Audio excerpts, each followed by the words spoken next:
On va prendre une parole qui se trouve dans Jean 14, 7. Et avant cela, on va remettre ce temps au Seigneur. Seigneur, ta parole est vivante, ta parole guérit, ta parole aussi, elle libère nos pensées, nos cœurs. Et nous voulons prier, Seigneur, qu'à travers elle, eh bien, tu l'envoies, que je puisse la communiquer simplement, nous puissions la recevoir et qu'elle soit agissante, Seigneur, au plus profond de nos cœurs et de nos âmes. Merci, Seigneur. Au nom de Jésus. Amen. Alors, Jean 14, donc c'est ces textes qui sont avant la crucifixion de Jésus. Et puis dans Jean, on est vraiment dans l'intimité avec le Seigneur. Les disciples et lui sont là. C'est des textes, je trouve, très prenants. Et dans Jean 14, il y a trois disciples qui posent une question à Jésus. Donc Jésus fait un discours, comme ça, c'est pour les 12. Il pose une question, et puis les trois interrompent le discours et ils posent une question, chacun à leur tour. Et on a l'impression que les réponses de Jésus sont un petit peu à côté, comme parfois il le fait. Alors qu'en fait, elles ciblent véritablement le cœur des disciples. Alors, regardons le premier disciple, et après on lira le verset 7. Donc le premier, c'est Thomas, verset 5, Jean 14, 5. Thomas lui dit, « Seigneur, nous ne savons où tu vas. Comment pouvons-nous en savoir le chemin ?» Jésus lui dit, « Je suis le chemin, la vérité, la vie. Nul ne vient au Père que par moi. » Donc, oui, bien sûr, Jésus est le chemin, la vérité, la vie. Le but, pourquoi il y a ce chemin, c'est pour aller au Père. Deuxième disciple, c'est Philippe, au verset 8. Philippe lui dit, « Seigneur, montre-nous le Père, cela nous suffit. » Donc là, il y a un fort désir de connaître Dieu comme Père. Jésus lui dit, « Il y a si longtemps que je suis avec vous, tu ne m'as pas connu, Philippe ? Celui qui m'a vu a vu le Père. Comment dis-tu, montre-nous le Père ?» Donc Jésus est surpris parce qu'il dit, « Mais Philippe, on se connaît, tu me connais, donc tu devrais connaître le Père. » Mais il y a un blocage quelque part chez Philippe, ça coince. On en parlera un petit peu tout à l'heure. Et puis le dernier, c'est Judas, pas le Judas qui va trahir, verset 22. Jude, non pas l'Iscario, lui dit, « Seigneur, d'où vient que tu te feras connaître à nous et non au monde ?» Jésus lui répondit, « Si quelqu'un m'aime, il gardera ma parole, mon Père l'aimera, nous viendrons à lui et nous ferons notre demeure chez lui. » En fait, ces versets sont très très forts parce que Jésus, son souci pour ses disciples, oui, bien sûr, ils doivent connaître les choses de la fin des temps, on l'a vu la semaine passée. Oui, bien sûr, ils doivent être des envoyés, Jésus va les envoyer dans ce monde, mais il le dit, le plus important face à ce qui est devant vous, c'est que vous connaissiez le Père. C'est que Dieu se révèle à vous comme le Père. Jusqu'à présent, ça n'a pas été le cas. Et quand on lit l'Ancien Testament, bien sûr, Dieu, il est parfois présenté comme Père, n'est-ce pas? Mais c'est pas prépondérant, c'est pas dominant. Alors que lorsque Jésus est venu, eh bien, il amène cette révélation de qui est le Père, pour qui veut la recevoir. Et donc, c'est très important pour nous qu'on sache que Dieu, c'est pas le Dieu lointain, c'est pas le Dieu colère, c'est pas le Dieu qui abandonnerait ou qui ferait ses guerres sur cette terre. Contrairement à Jésus qui serait plus sympa, mais en regardant à Jésus, on peut voir, connaître, rencontrer le Père. C'est deux personnes distinctes, n'est-ce pas? Le Saint-Esprit aussi est distinct. Les trois sont un, mais en regardant à Jésus, on connaît le Père. Et tout ce chapitre-là parle du Père, pas seulement, mais parle fondamentalement de Dieu comme Père. Notre Père, comme on l'a chanté tout à l'heure, notre Père. Alors, le verset 7, justement, qu'est-ce que dit Jésus? « Si vous me connaissiez », donc il répond à Thomas, « Si vous me connaissiez », Thomas t'écoute, oui, « Si vous me connaissiez, vous connaîtriez aussi mon Père. » Si vous me connaissiez, vous connaîtriez aussi mon Père. Il est en train de les mettre au défi, les challenger en disant « Mais le Père veut se révéler à vous, et pour l'instant, c'est pas vraiment ça, ou c'est pas encore ça. Vous le connaissez mal, ou vous avez une mauvaise interprétation de lui. Donc je veux, mes disciples, qu'ils connaissent le Père, Dieu comme Père. » Et Jésus n'a de cesse, dans l'évangile de Jean, de parler de Dieu comme son Père, le Père, ou même parfois votre Père. dans les évangiles aussi, mais c'est prépondérant dans cet évangile de Jean. Peut-être ce soir, il nous faut prier pour avoir cette révélation du Père. Elle n'est pas encore assez profonde, peut-être, comme au temps des disciples ici. Et le Saint-Esprit, ce soir, entend nous donner en profondeur cette révélation du Père, dans l'intimité de nos cœurs. Cette communion que Jésus a avec le Père, qui est parfaite, hein, les deux sont un, ou les trois sont un, si vous voulez, mais Jésus parle de sa relation avec le Père comme une unité. Il est dans le Père et le Père est en lui. Eh bien, si on ne comprend pas ces choses-là, alors on est à côté d'une vraie relation avec Dieu. Mais Jésus souhaite que tu sois en pleine communion, relation avec son Père Céleste et qu'il soit ton Père Céleste et pas seulement le Seigneur Dieu de l'univers. Donc si vous me connaissiez, vous connaîtriez aussi mon Père. Jésus ici est à la veille de la Pâque, sa crucifixion. Dans quelques heures, il se fera malmener et mis à mort. Et il prépare ses disciples à cette vérité centrale, connaître le Père. Alors, on se pose la question parfois en tant que pasteur, qu'est-ce qui empêche les croyants, qu'est-ce qui m'empêche aussi, bien sûr, de connaître vraiment Dieu comme Père ? Il se trouve que, enfin moi, avec un petit peu de chemin parcouru là, je trouve que notre âme, notre mémoire, elle mémorise très très bien les blessures émotionnelles que nous vivons durant notre vie. Notre mémoire, elle est capable de mémoriser quand il y a une douleur. Et quand il y a un événement qui est lié, peut-être même déjà avant la naissance, elle mémorise ces choses-là. Et au-dedans de nous, c'est comme inscrit sur notre disque dur ou notre ADN. Et c'est gravé là. Et puis c'est ça qui peut, en partie en tout cas, empêcher qu'on réalise que Dieu est vraiment notre Père. Et qu'on est bien d'accord avec Jésus, on le voit très proche de ses disciples et ça doit être génial. Et puis dès qu'il parle de Père, peut-être certains, ou moi, eh bien on se dit, ouais mais Dieu, est-ce que vraiment c'est un Père ? C'est quoi un vrai Père ? Parce qu'on est faussé à cause de ces douleurs émotionnelles qu'on trimballe encore en nous. Et si elles ne sont pas guéries, on va être faussé. On n'aura pas les bonnes lunettes pour connaître le Père. Alors Jésus, là, dans ces temps de la Pâque et de la Sainte Seine, il leur dit, mais connaissez le Père. Quelle était la révélation de Dieu le Père dans le cœur des disciples ? Ou qu'est-ce qu'ils avaient vécu avec leurs parents ? Peut-être ça allait très bien, hein, et ils pouvaient voir Dieu le Père correctement. Mais voilà, il y a peut-être ces blessures émotionnelles et j'aimerais qu'on parle de ça ce soir et qu'on puisse sérieusement devant le Seigneur se placer pour voir si nous avons encore des blessures qui nous empêcheraient de voir le Père correctement et d'avoir cette révélation que Jésus veut. Alors, il y en a 5 majeures de ces blessures, 5 grandes. Et je vous dis ça, pas pour que vous puissiez vous plaindre, mon Dieu, que c'est terrible ce que j'ai vécu, pas pour que vous puissiez accuser vos parents, si mauvais soient-ils, n'est-ce pas ? Parce que ça serait la tendance. Il faut bien accuser quelqu'un quand on est blessé, ou votre ancien conjointe, ou ce qui a été difficile pour vous. On n'est pas là pour pointer du doigt quoi que ce soit, mais on est là pour regarder nos âmes, nos cœurs, sachant que Jésus se plaît à guérir les cœurs brisés. Et dans la parole de Dieu, il est question de cœur brisé. C'est-à-dire ces personnes-là qui ont eu ce cœur brisé. Anne qui n'arrive pas à avoir d'enfant. Et puis sa concurrente, là, la deuxième ou la première épouse de son mari, Elkana, la cherche tout le temps, l'agresse tout le temps, l'humilie tout le temps. Quelle blessure ça devait être pour elle. Elle en pleure devant le Seigneur. Hein, tous ces épisodes-là, ce que nous avons vécu, santé, le Seigneur le connaît. Dans 5 blessures principales, qu'est-ce que nous avons ? La trahison, le rejet, l'abandon, l'humiliation et l'injustice. Trahison, rejet, abandon, humiliation, injustice. Et peut-être même ce soir, il y en a qui se disent « Ah mais moi j'ai les 5 ». Peut-être.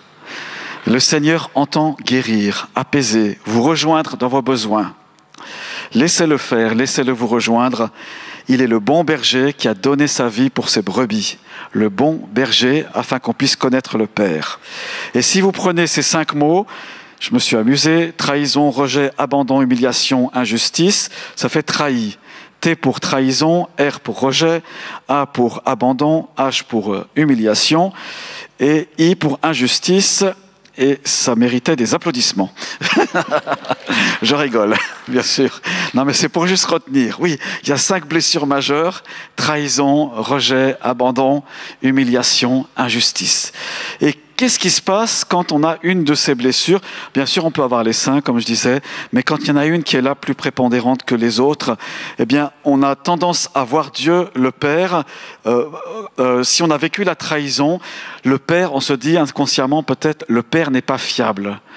Là, voilà, j'ai été trahi, cette blessure est en mon âme. Dieu le Père ne peut pas être fiable, c'est pas possible. Vous voyez, il y a une impossibilité qui est, on pourrait dire, une forteresse spirituelle qui se bâtit en nous, qui est là. Ça produit en nous, quand on a été trahi, la peur de s'engager avec Dieu, une méfiance. Ah, mais moi, je fais partie de l'Église universelle, je veux pas une communauté locale. Il y a peut-être là une blessure de trahison que vous traînez. Une méfiance envers les promesses de Dieu. Elles sont bonnes pour les autres, mais pour moi, je passe à côté. C'est comme ça toute ma vie. Difficulté à s'abandonner totalement à lui et au Saint-Esprit. On a ce sentiment de trahison-là, puis voilà, on se bloque par rapport à cet amour de Dieu. Ça peut être suite à un divorce, suite à une amitié qui était très solide, qui a été rompue. Voilà, certains départs de votre vie, des gens qui sont partis pour les bonnes ou les mauvaises raisons, peu importe. Là, on peut se sentir trahi. Et bien sûr, Jésus a vécu ces choses-là. Il peut nous comprendre. Une personne qui aura vécu la trahison aura une tendance, cette personne blessée, si elle n'est pas encore guérie, à utiliser le contrôle. Donc, elle veut contrôler les situations et les gens au maximum. De cette manière, eh bien, ça sera pour elle une manière de ne pas réveiller cette blessure et voilà, d'être sûre de ce qui se passe autour d'elle. Donc, ce contrôle qui peut être le lit ou une possibilité pour l'ennemi de vous utiliser pour faire du tort aux autres. Le contrôlant, la personne qui contrôle, agit par peur de la trahison. Vous comprenez là, j'ai été trahi, donc je vais contrôler mon univers pour que, à nouveau, je ne sois pas trahi. L'exemple biblique, qui a trahi Jésus? Eh bien, il y en a plusieurs, outre le fils de la trahison, Judas, mais il y a Pierre aussi qui a renié Jésus. Quand on renie ces choses, renie le Seigneur, Pierre est trahi, mais Jésus veut le guérir, et il lui dit à la fin de l'évangile de Jean, chapitre 21, « Pierre, est-ce que tu m'aimes? Alors occupe-toi de mes brebis. » Et il lui montre par là qu'il lui a pardonné et que la puissance du pardon de Jésus peut guérir nos âmes si nous avons vécu cette trahison. La clé pour sortir de cette blessure de la trahison, c'est de pardonner, comme Jésus a fait. Pardonner à ceux qui nous ont trahis, celles ou ceux qui nous ont trahis, et puis de se rappeler, de les déclarer, les bontés de l'Éternel ne sont pas épuisées. Elles sont aussi pour moi, elles se renouvellent chaque matin. Chaque instant, on pourrait traduire ici. Voilà pour la blessure de trahison. Il y a une deuxième blessure qu'on voit malheureusement trop souvent, c'est celle du rejet. Et une personne qui est marquée par le rejet pense inconsciemment, consciemment, le Père ne veut pas de moi. Dieu le Père ne veut pas de moi, peut-être comme mon Père n'a pas voulu de moi, ou mes parents, ou d'autres personnes. Le sentiment de ne pas être accepté par Dieu. Et puis le rejet, c'est une prison dans laquelle on s'enferme, où la personne va attirer sur elle-même le rejet, malheureusement. Donc elle se met dans une situation où les autres vont la pousser à la rejeter. On voit bien ça à l'école, en classe, n'est-ce pas? Un élève qui est marqué par cela va attirer l'agacement et le désir des autres de le rejeter. Voilà, on appelait ça autrefois bouc émissaire ou voilà, mouton noir, et peut-être vous l'avez été. Il y a un événement, un individu dans les Écritures qui est marqué par le rejet, c'est Gédéon, Juges chapitre 6, versets 12 à 16. Gédéon pense qu'il n'a aucune valeur aux yeux de Dieu. On se demande s'il a le sentiment d'avoir de la valeur aussi aux yeux de son père, mais il dit « Ah Seigneur, à quoi délivrerai-je Israël quand l'ange vient l'appeler? Mon clan est le plus pauvre en Manassé, je suis le plus petit dans la maison de mon père. Voilà, une blessure de rejet qui est ouverte, qui entraîne le rejet de soi, qui entraîne le rejet des autres, qui entraîne le désir de fuir et de vivre seul. Voilà, les personnes marquées par le rejet vivent très bien seules. Elles ne savent pas qu'elles sont malheureuses, mais elles vivent seules. Elles veulent vivre seules par cela.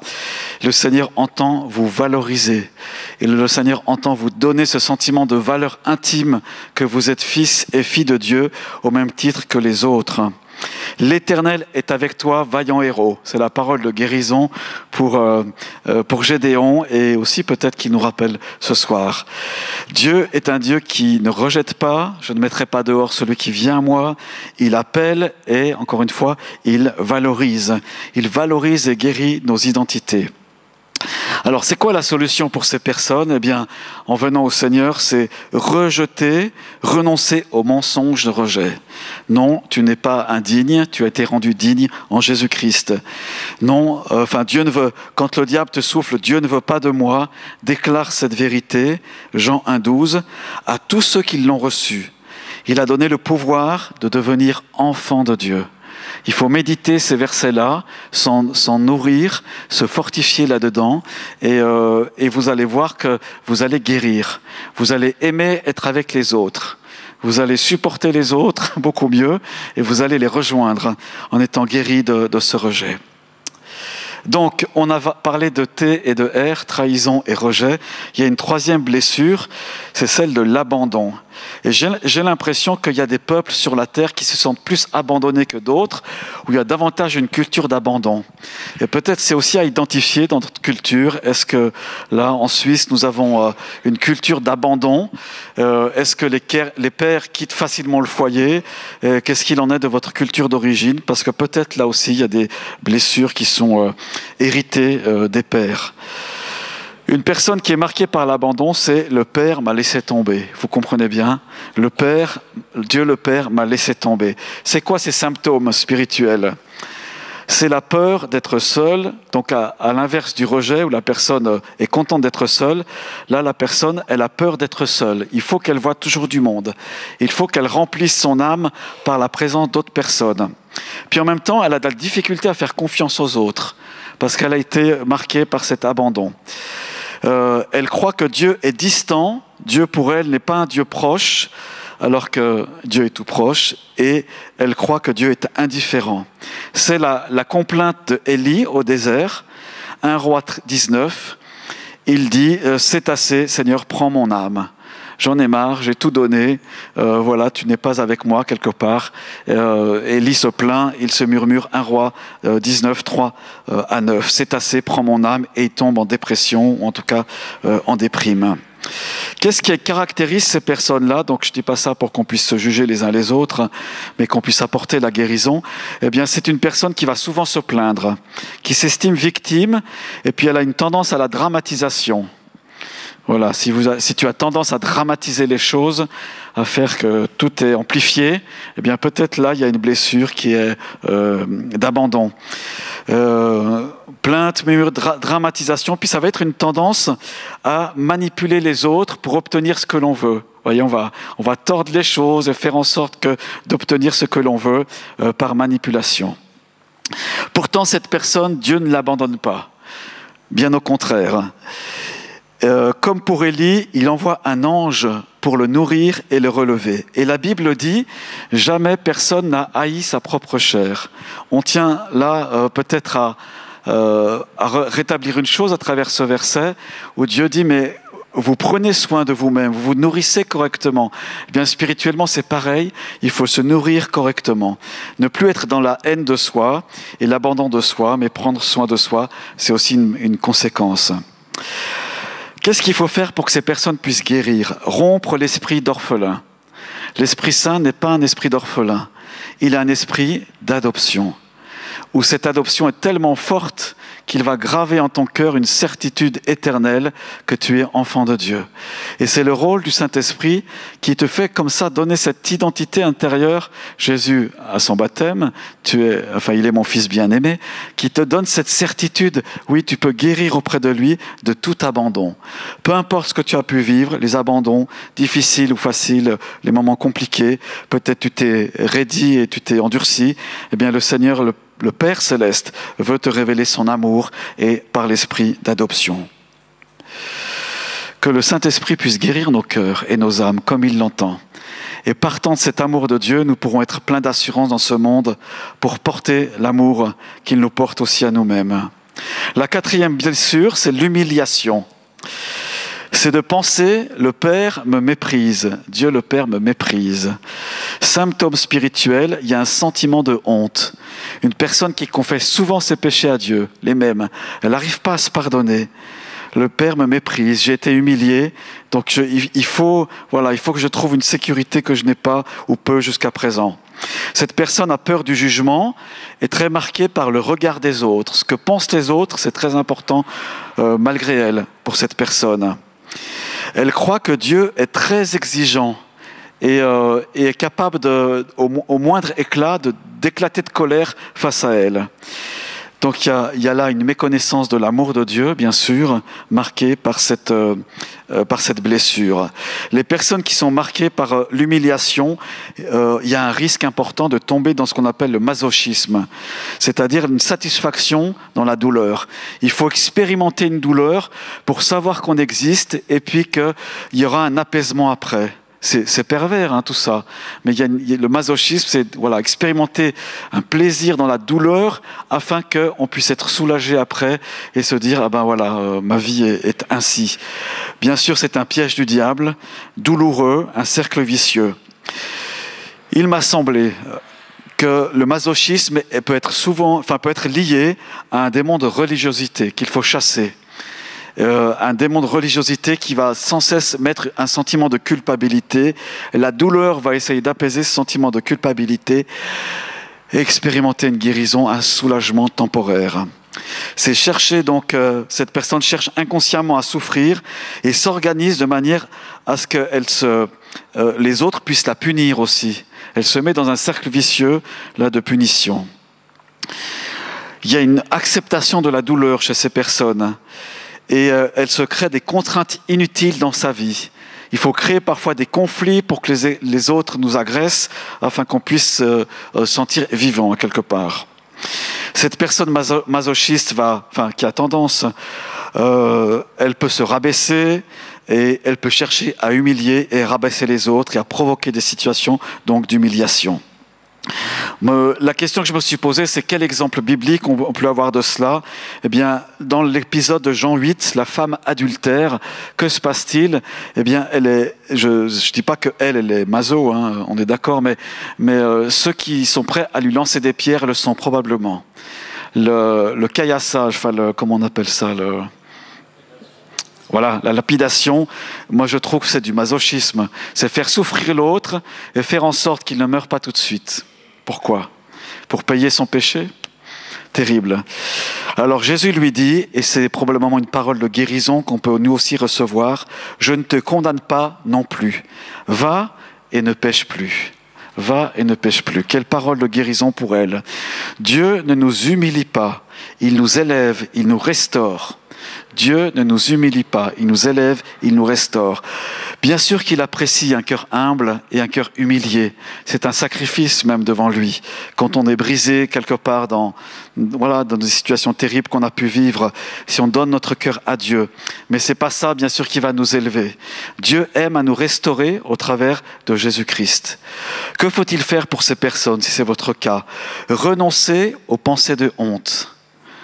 Parce que vous avez été humilié, il faut renoncer à cela. Décider d'y renoncer. Peut-être vous dire, mais comment faire ? Je ne peux pas. Ça m'habite. Et le Saint-Esprit est assez puissant pour vous aider à renoncer. Renoncer aussi aux pensées de dévalorisation. La dévalorisation. Non, je suis digne d'être aimé de Dieu. Je suis digne et il m'aime comme cela, sensation forte ou pas. Et bien sûr, recevoir l'amour du Père, qui est le restaurateur de nos identités. Il nous donne une identité en Jésus-Christ. Amen. Je me posais la question de de ces pays qui vivent sans cesse en guerre ou qui ont vécu des guerres. La Suisse, on est quand même pas mal épargné avec ça. Mais quel trauma ça peut faire par rapport à cela, lorsque tout est abandonné. Voilà, le sentiment qu'on peut avoir là, les blessures profondes. Donc bien sûr, au-delà des sentiments, là aussi, Dieu, dans sa grâce, peut faire quelque chose. Je sais que l'ONG Portes Ouvertes a des programmes spéciaux pour les chrétiens qui vivent des temps difficiles de persécution, pour les aider à tenir, et qui touchent là aussi la restauration de l'âme. Vous tenez le coup, il y a une dernière blessure, et bien sûr, après, on prendra le temps de prier. C'est la blessure d'injustice. L'injustice. Voilà. Est-ce que tu es celui qui a vécu l'injustice?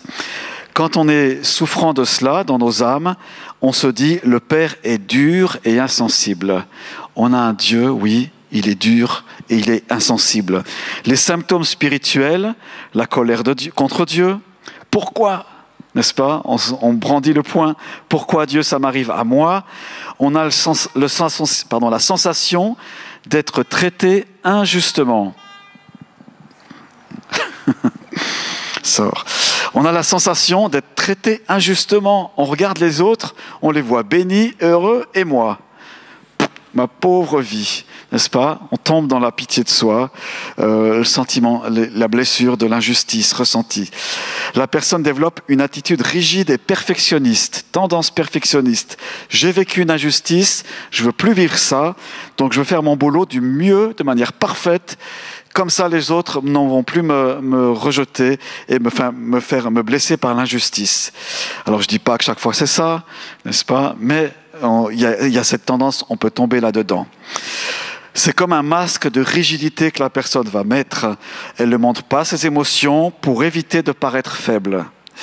Elle se persuade qu'elle est insensible, alors que peut-être il y a une grande sensibilité, voire une hypersensibilité.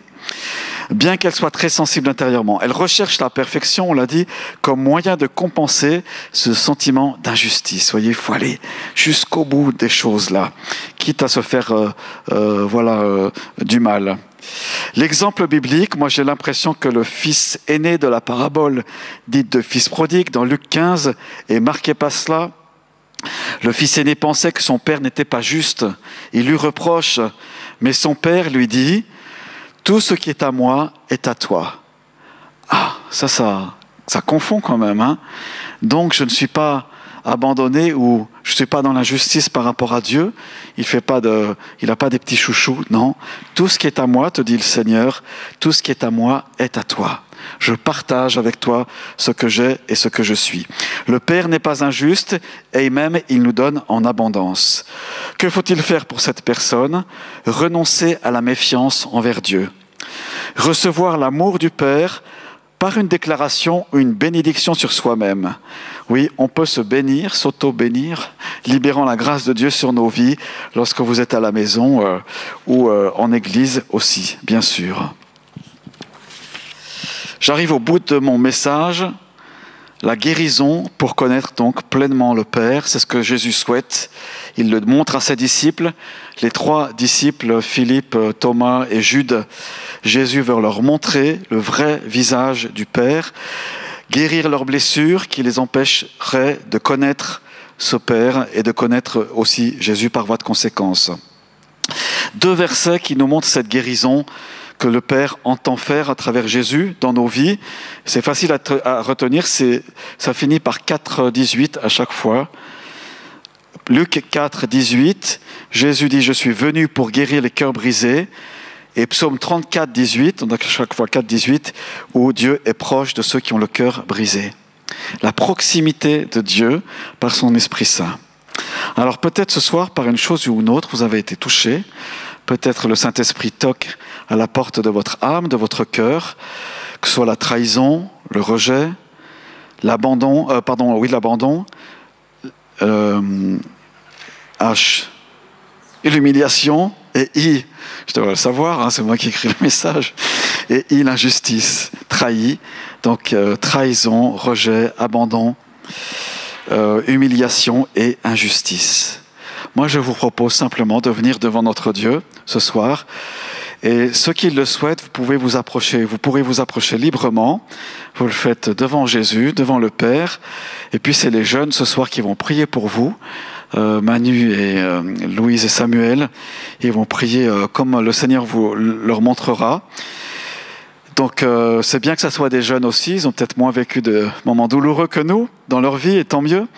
Mais c'est pas pour ça, c'est Jésus qui veut guérir nos blessures. Moi je vous invite donc à fermer les yeux, plutôt à vous avancer, puis après on va fermer les yeux ensemble. Je vous invite donc à vous approcher devant, et on va prier pendant ce temps-là. Seigneur, nous te remercions parce que tu as montré à la croix que tu étais mort pour nos péchés, mais aussi pour nos blessures. Tu as pris nos douleurs de nos âmes, tu es intéressé à les apaiser. Les corps aussi, Seigneur, tu les guéris, mais les âmes aussi. Et nous le savons bien, Seigneur, parfois nos corps souffrent parce que nos âmes ont souffert de quelque chose. Et on vient à toi simplement ce soir. Notre Dieu, on vient à toi. On veut déposer nos blessures devant toi, devant Jésus, au pied de la croix. Déclarer, Seigneur, et affirmer que tu es celui qui est notre Père céleste. Pardon, Seigneur, de ce que parfois on a laissé nos blessures nous fausser notre regard sur toi, alors que ton esprit veut nous donner une révélation de qui tu es vraiment en profondeur. Seigneur, tu nous aimes et tu veux nous mettre dans notre cœur ce désir de te connaître en profondeur, avoir soif de toi. Merci, Seigneur. Merci pour ton amour. Seigneur, que ce soir ton Esprit Saint puisse manifester cet amour, l'amour du Père. L'amour qui est si profond, l'amour parfait qui bannit la crainte. Souvent, Seigneur, attaché à ces blessures, il y a des peurs, des craintes masquées qui sont là, qui guident notre vie. Nous ne voulons plus de cela, Seigneur, et nous y renonçons. Merci, Seigneur. Amen.